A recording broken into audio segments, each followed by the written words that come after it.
Okay, I'm trying something different and we'll see if this works because I'm going to be gaming. So I am filming this now, which is why there's the annoying sun coming in. And a sec.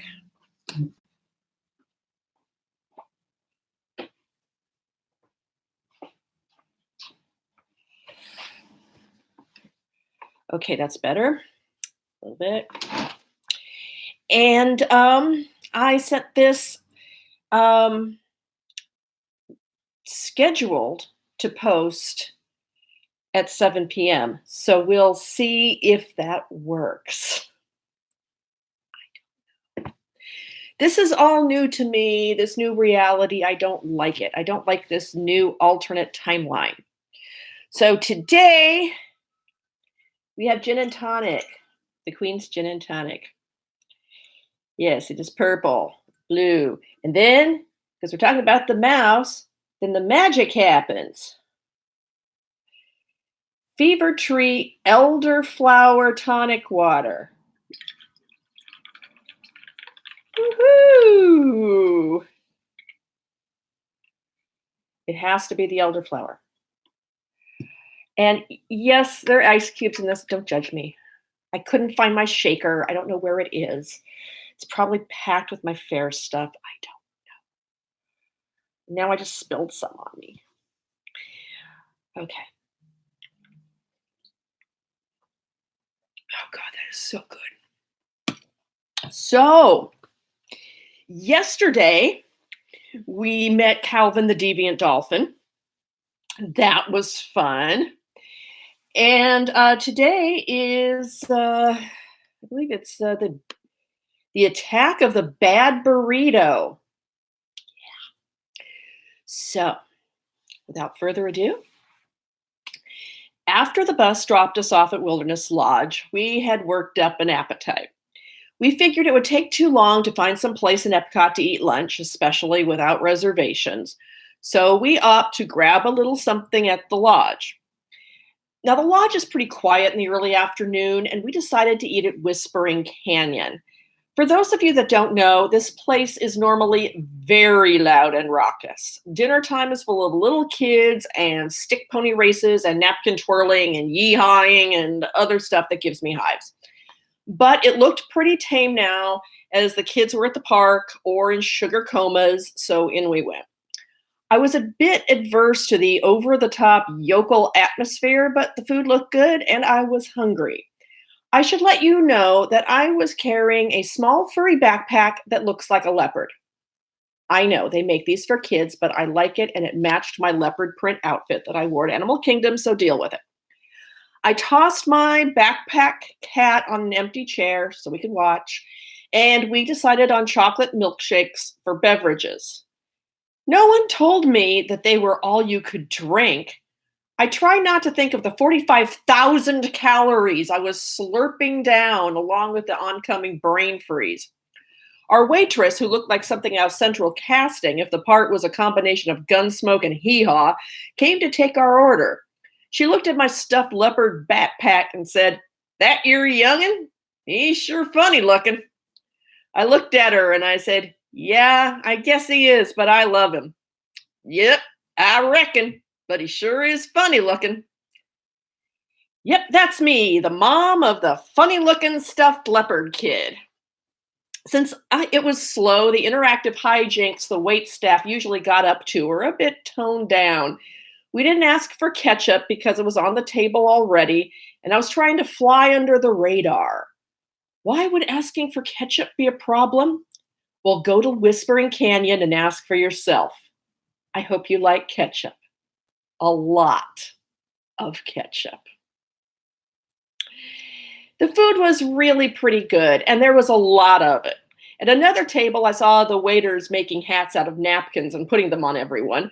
So, of course, I had to take a picture of their humiliation to show to millions of people in cyberspace. God bless the internet. After lunch, we changed clothes and went down to the boat docks to rent water mice. Well, actually, one water mouse. Onboard machinery kind of freaks me out, so Roger drove and I was the willing passenger.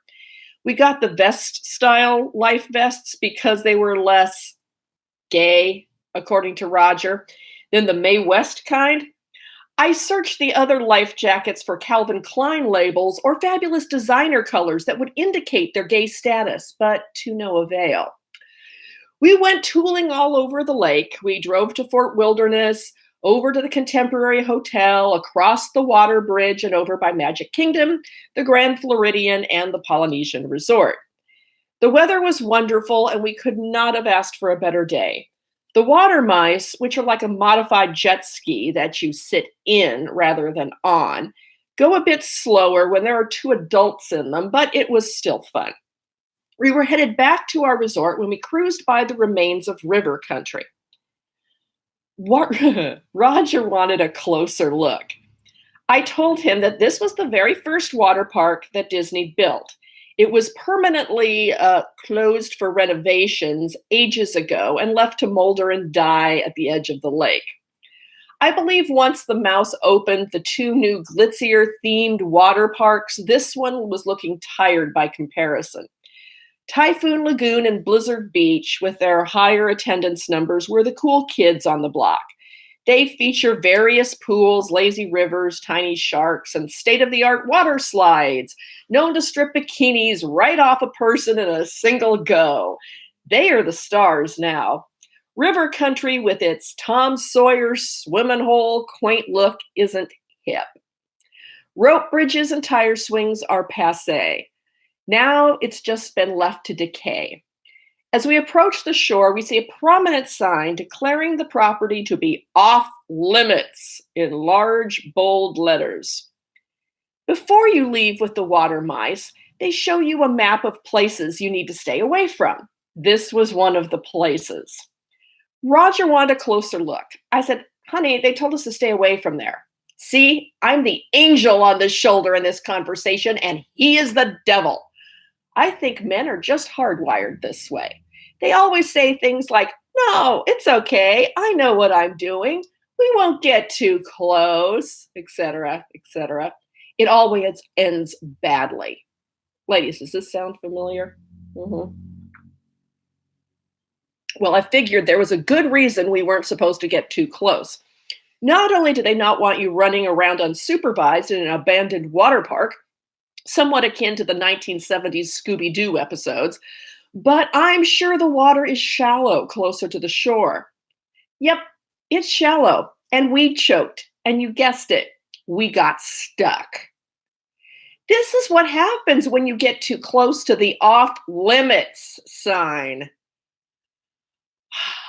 This is what happens when you don't listen to the annoying angel on your shoulder who is all freaked out that the mouse police are going to throw us in mouse jail or something for stealing fizzy lifting drinks. Sorry, had a Willy Wonka moment there for a minute. So Roger tries to gun the engine. He tries to move forward, tries reverse. Nada. We are dead in the water and drifting towards shore. Great. Isn't this the time when the big scary swamp monster is supposed to rise up from the watery depths and try to grab us? I start singing, Scooby, Scooby Doo, where are you? Under my breath. We are now ready to throw in the towel and flag down a Boston whaler, shore patrol guy, to tow us or mock us or arrest us, when just then, with one mighty bit of gas, Roger floors it and we are free. Quick, run before the mouse patrol sees our humiliation. We head on back to the lodge after a quick circuit of the lake again. Even with that bit of panic, it was a very nice and relaxing afternoon, especially since mouse jail wasn't involved. We head up to the room to shower and get all dressed up in our Sunday best for a romantic dinner at Victoria and Albert's at the Grand Floridian Resort. I've heard so many great things about this 5-star restaurant from friends that we had to give it a try. We take the boat from the Magic Kingdom to the Grand Floridian Resort. It's so nice to see the hotel from the water and be able to stroll through the grounds in our nice clothes. I can't imagine anyone bringing them unless they were as quiet as little church mice. Quick side note. Actually, they aren't allowed. I believe you have to be 16. The room is small. There is a center area where there are 8 tables, and then there are tables in a circle around the edge of the restaurant. It's not a huge place. The lights are dim. There is a harpist. It's definitely not a place that most kids would find interesting. Some might, but most would be bored stiff with a 2 to 3 hour meal. Now, weeks about how to describe this next section. I will give it my best effort.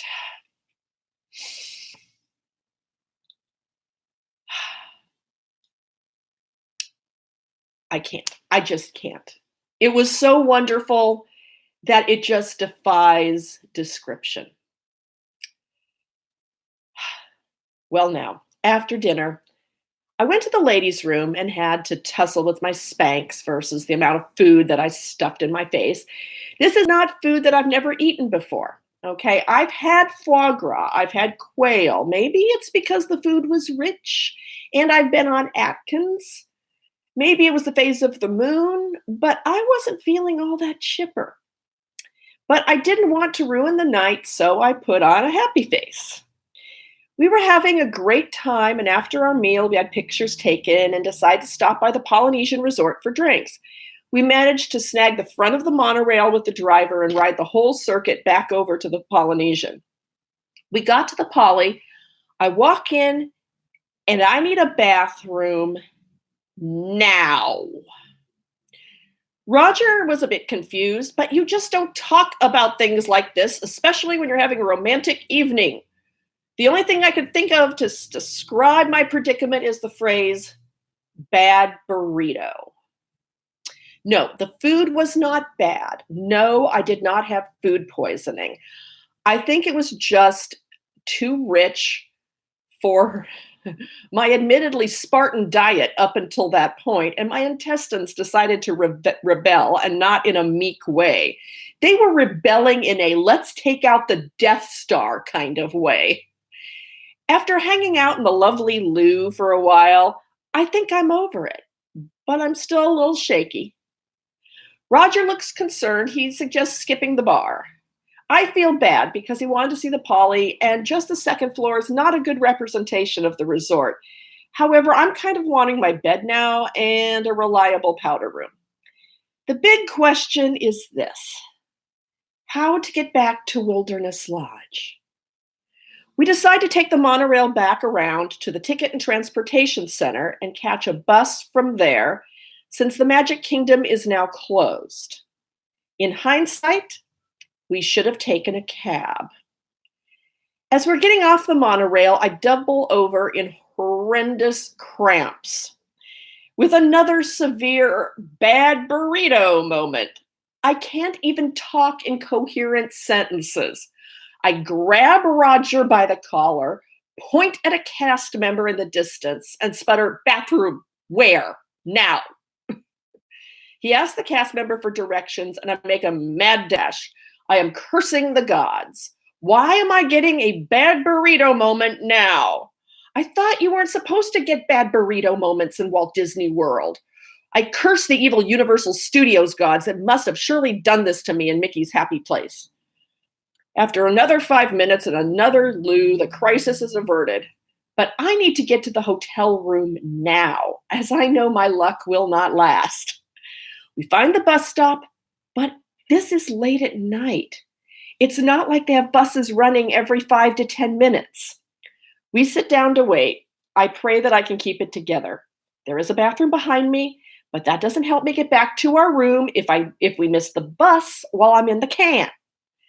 About 8 minutes later, the bus arrives. We scramble on board, and the guy wants to wait for more people. I tell him, "Look, I will pay you any amount of money to leave now.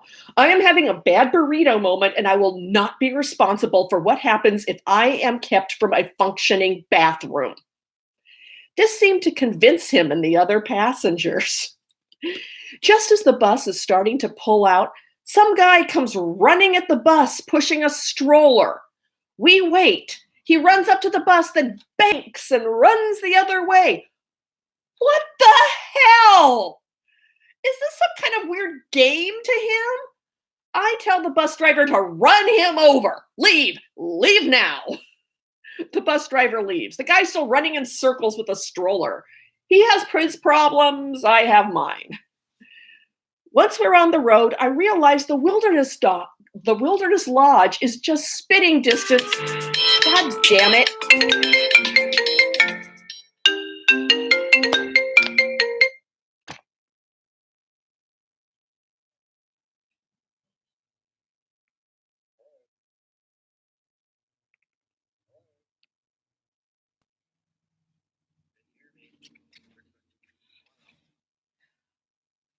Dan? There you are. Oh, okay. Where were you? I was here. My speaker just wasn't on. Oh. I'm with Mary, and we've made a couple of modifications, and I think the letter is ready to go out. We forward that to you. Can you send that to the entire staff? Yes, I can send it to the staff. No faculty, just staff. Staff only. Yes. And you sent it from the office of the president? Yes. Okay. In that case, it's coming from the office of the president. I don't need to put my title on the bottom. Or do you have it on there already? No, leave it on. Leave it on. No, leave it on. Better. Mary's going to send it to you right now. I think it could just go right out of his body as a letter, you know.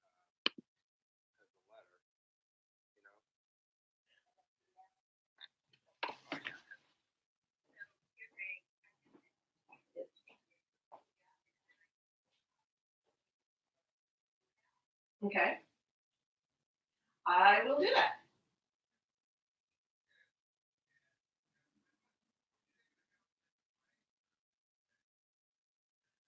I thought it was really good. I thought it was, that everything got said that needed to be said.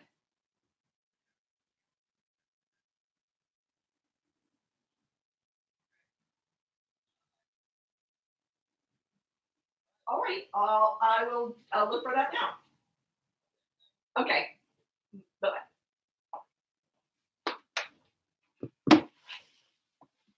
Sorry. I got off work almost an hour ago, but that was my boss. And yeah, since I'm working from home, had to pick that up. And I have no idea how to pause this because it's live. Yay! I'm almost done anyway.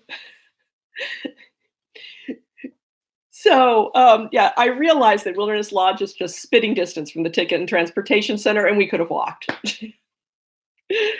Well, at least I didn't have to offend the local wildlife with my burrito difficulties if I had to make a pit stop in a roadside bush.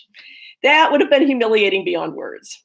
I need my rest because tomorrow is my first annual Epcot World Showcase pub crawl, aka Drink Around the World, and I need to be in top form for that. And so, tomorrow night, chapter 6, I believe, I'm not as think as you drunk I am. Yes. And just as a little added bit, I've been to Victoria and Albert's a lot of times. I've never had that ever happen to me again after that. And to be perfectly honest, I really do think it was the rich food. And they have added a side room called, Queen Victoria's Table, where it is a 12-course meal. Basically, it is what they're serving at Chef's Table, which is in the kitchen, which I have done with my bestie, Catwoman. And that is like there's only one seating per night. Only one person or party can book it per night. And it's just you being waited on privately and you're there in this little room right off of the kitchen. You can see all the people making the food in the kitchen. It's amazing. So, okay. Well, good night and from everyone here at District 1, and may the odds be ever in your favor.